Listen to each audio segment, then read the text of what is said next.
being. I sat at home for so many fucking nights by myself, broken, not just physically, mentally, spiritually, but then I sat back and said to myself, I invented a motherfucker. I actually sat back when I was fat, nasty, out of shape, miserable, and created a human being in my mind that didn't even exist and said, that's what I want to be. I want to be that guy. I want to be a guy that's capable of doing exactly what I'm doing today. And you have to, if you weren't born that guy, that mentally strong guy, he can be made. Woman, man, whatever the hell you are. It can be made. But in making that person, you have to be able to turn down book deals. You have to be who the fuck you are every day of your life and never care about anybody who gets in your way that says you're not doing something the proper way.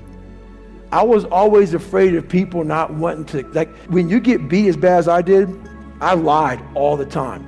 I wanted to be accepted and loved and all that shit that I created about 50 people. Whatever you like, I like. Just if you would be my friend, just be my friend. And that's where we get lost in life.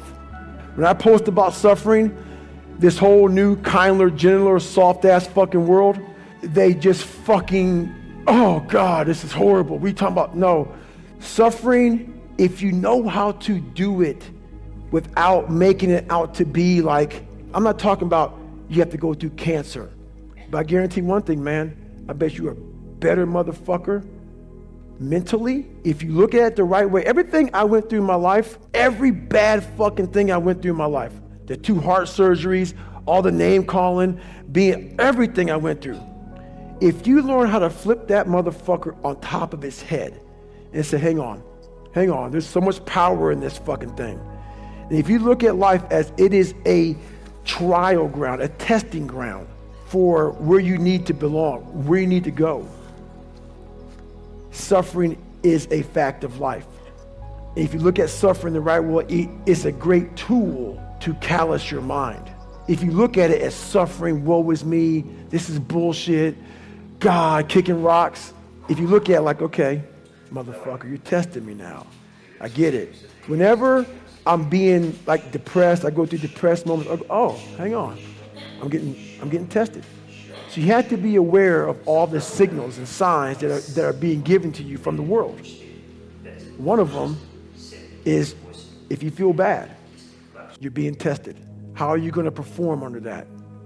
And that's suffering is a part of life, very needed. That's the only place, man. I'll never forget when I was younger and I lived in a $7 a month place and it fucked up, everything was jacked up. I had a pair of jeans and I'll never forget this as long as I live. You know, first day of school, people go school shopping, right? Week out, 2 weeks out, maybe a month out. We didn't have any money to do that. So I had this pair of jeans that the inside of the pocket was green. The inside of the pocket was green. I wore them almost every fucking day. So what I did for the next year of school was I cut that pocket out so the green would show, so it looked like a new pair of jeans. All I wanted was money. All I wanted was a nice car, was a nice home.